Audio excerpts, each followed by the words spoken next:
ہم اس ملک میں رہتے ہوئے اپنے بچوں کو کیسے ریز کریں تاکہ ان کو ریڈیکلائزیشن سے بچایا جا سکے.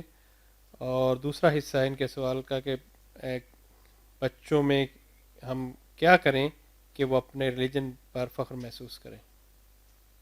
ریلیجن پر شکر کریں. فخر کی نفسیات سے نکلی. اس نفسیات نے ہمارے پورے قومی وجود کو برباد کر کے رکھ دیا ہے. ہم ہمیشہ فخر ہی کی نفسیات میں مبتلا ہوتے ہیں. اللہ کا شکر کیجئے کہ اس نے شکر بچوں کو سکھائیے، اپنے آپ کو بھی شکر سکھائیے.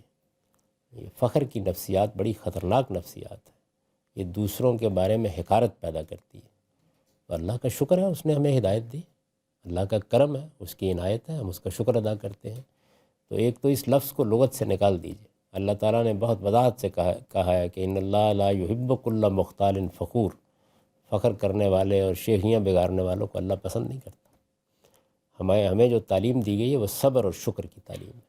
یعنی کوئی مصیبت آ گئی ہے، تکلیف آ گئی ہے تو ہم صبر کریں، اور اگر کوئی نعمت ملی ہے، دین کی نعمت ملی ہے، ہدایت کی نعمت ملی ہے، یا کوئی اور دنیوی نعمت ملی ہے، مال ملا ہے، دولت ملی ہے، عزت ملی ہے، تو اس پر اللہ کا شکر ادا کریں، نہ کہ اس پر فخر کی نفسیات میں مبتلا ہو جائیں.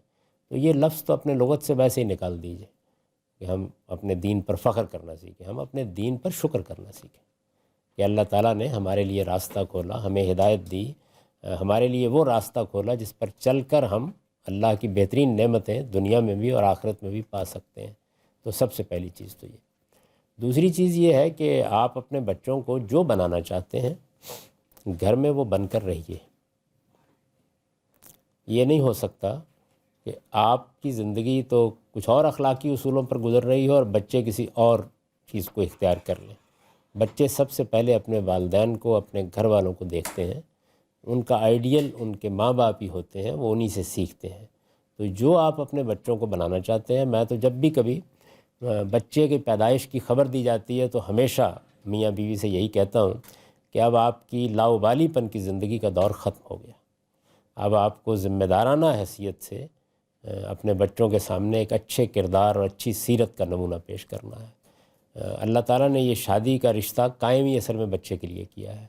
تو اس لیے اب اپنی پوری طاقت اس میں صرف کریں کہ آپ جو چیز اپنے بچوں میں پیدا کرنا چاہتے ہیں، یہ خدائی کام ہے جو آپ کے سپرد کیا گیا ہے، آپ اس کا اعلیٰ نمونہ بن کے رہیں. ایک چیز.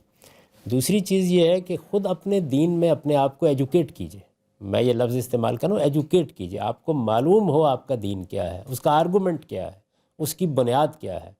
جتنا زیادہ آپ کا علم بہتر ہوگا اتنے بہتر طریقے سے آپ بچے کو بھی دین بتا سکیں گے، اس کے سوالوں کا جواب دے سکیں گے. کوشش کیجئے کہ آپ کے بچے جہاں کہیں بھی ہیں وہ قرآن مجید کو سمجھ کر پڑھ لیں. بہت اچھی بات ہے کہ وہ عربی زبان سیکھ لیں، لیکن اگر نہ بھی سیکھ سکیں تو کم سے کم قرآن مجید کو سمجھ کر پڑھ لیں. اور جو اسلام کی لینگویجز ہیں، دیکھیے ہر علم کی لینگویجز ہوتی ہیں، مذہب کی کوئی زبان نہیں ہے، لیکن اسلام جب ایک علم بنا ہے رسول اللہ صلی اللہ علیہ وسلم کے بعد تو اس کی کچھ لینگویجز، جیسے آپ کہتے ہیں کہ انگریزی سائنس کی لینگویج ہے. آج کے زمانے میں اگر آپ سائنس کو جاننا چاہتے ہیں تو آپ کو انگریزی پڑھنی چاہیے. تو اسی طریقے سے اسلام کی بھی کچھ لینگویجز ہیں، وہ 3 ہیں: عربی، فارسی، اردو. ان میں سے کوئی ایک زبان بہت اچھی اپنے بچے کو ضرور سکھائیے. تو میرے نزدیک اگر آپ نے یہ کام کر دیے بس کافی ہے. اس کے بعد ہدایت دینا، راستے پر رکھنا وہ اللہ کا کام ہے. وہ چاہے گا تو دے دے گا، نہیں ہے تو بس دعا کرتے رہیے.